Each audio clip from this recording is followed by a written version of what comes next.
I recently had the opportunity to go learn under some incredibly talented providers.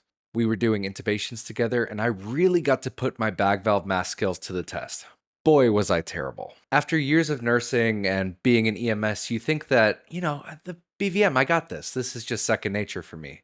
But the more you do it in front of a controlled environment where you can actually see the results, the more you realize, wow, we really are not doing this correctly at the bedside. So, here's two techniques that I learned that have completely changed the game for me.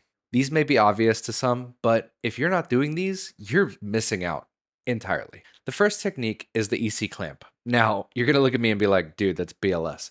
I understand.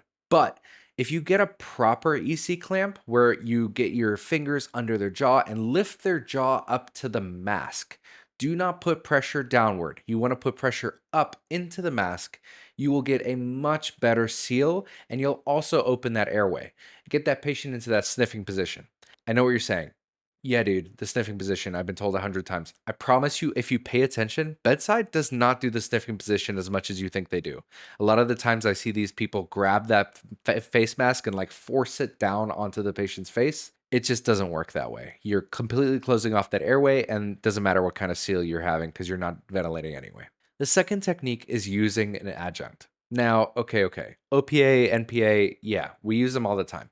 I got to see the actual difference and it's kind of astounding. Just back valve masking the patient without an OPA in, I was getting about 80 tidal volume on this patient.